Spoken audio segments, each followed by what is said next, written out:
If your 2023 or 2024 Honda Accord or CR-V hybrid is experiencing a violent engine vibration on cold mornings, do not replace the spark plugs, ignition coils, or, worst of all, your transmission until you check the PGM-FI software version. It is incredibly easy to fall into the parts cannon trap with this one because the symptoms are a masterclass in misdirection. You walk out to your driveway on a freezing morning, hit the start button, and the whole car starts shuddering like it's about to drop the engine on the pavement. Then, the check engine light pops on, and you see a message about a transmission system problem. Naturally, most owners, and even some general repair shops, scan the car and see code P0700, which literally translates to a transmission control system malfunction. The immediate assumption is that the expensive hybrid drive unit, or the CVT, has suffered a mechanical failure. You might even think the engine is misfiring because of bad fuel or a faulty injector. But in reality, you are looking at a ghost in the machine, caused by a specific atmospheric condition that Honda's original factory software simply wasn't programmed to handle correctly. This issue is specifically targeting the 2023 through 2024 Honda Accord hybrids and CR-V hybrids. These are the latest generations of Honda's most popular vehicles, and seeing a dashboard light up like a Christmas tree on a brand new car is enough to give any owner a minor heart attack. Owners on forums and Reddit have been reporting this for the last 2 winters, often describing a rough idle or shaking that mysteriously disappears once the engine has been running for 5 or 10 minutes. Because the problem is intermittent and temperature dependent, it's notoriously difficult to replicate at a dealership unless you leave the car overnight in the middle of January. The hidden defect here isn't a broken gear or a snapped wire, it's actually a matter of basic physics involving ice and airflow. When you drive your hybrid for a very short distance, say, just moving it from the street into the garage, the engine doesn't get hot enough to evaporate the moisture that naturally forms during combustion.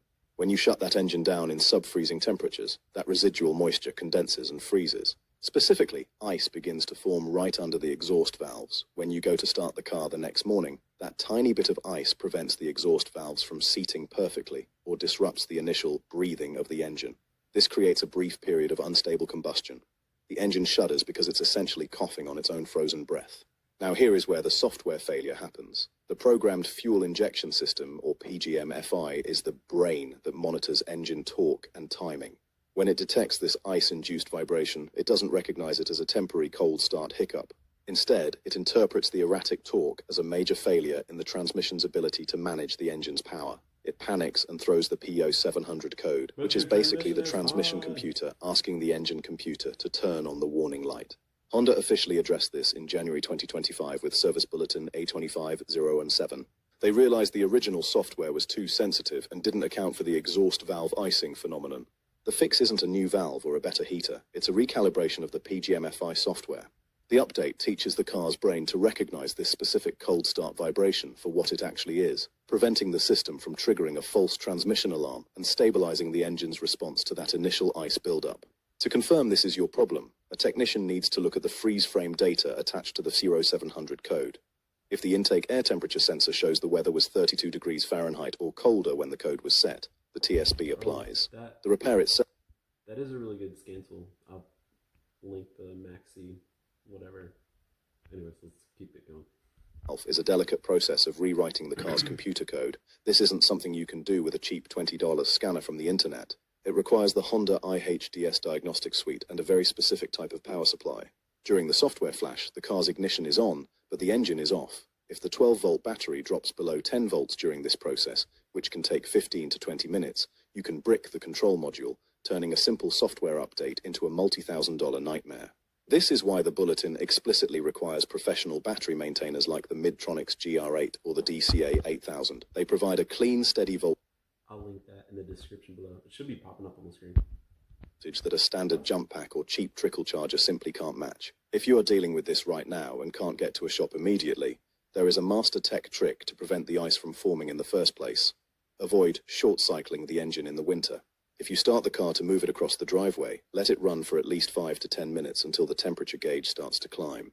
Getting the engine up to operating temperature ensures that any moisture in the exhaust and valve area is evaporated and pushed out of the system before you shut it down for the night.